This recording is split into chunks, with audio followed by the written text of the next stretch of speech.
నిన్నటి రోజున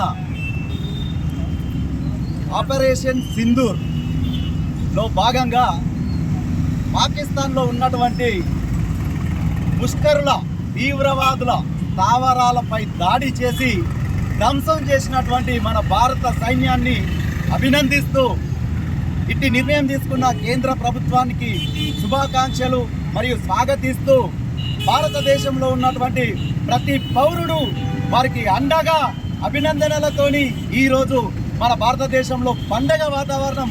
ఎందుకంటే మొన్న పహల్గామ్లో జరిగినటువంటి సంఘటనకు ప్రతీకారంగా తీవ్రవాదులను కూకటి పేళ్లతోని పెకిలించి పారేయాల్సిందిగా మన మోడీ గారు తీసుకున్న నిర్ణయంలో భాగంగా ఈ దాడి మనమందరం కూడా ఇటువంటి దాన్ని స్వాగతిస్తూ ప్రతి ఒక్కరం వారందరినీ అభినందిస్తూ మనమంతా ముందుకెళ్లాల్సిన సమయం, దేశమంతా ఒక తాటిపైకి రావాల్సిన సమయం.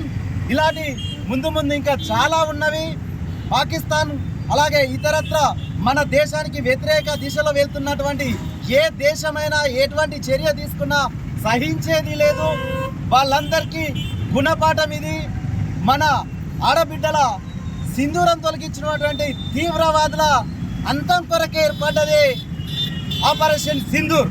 దీన్ని స్వాగతిస్తూ మరొక్కసారి అలాంటి ముష్కర్లను అంతం చేయవలసిందిగా దానంతటికీ మేము భారతదేశ పౌరులమందరం వెన్నంటి ఉంటామని తెలియజేస్తూ భారత్ మాతాకి జై, భారత్ మాతాకి జై.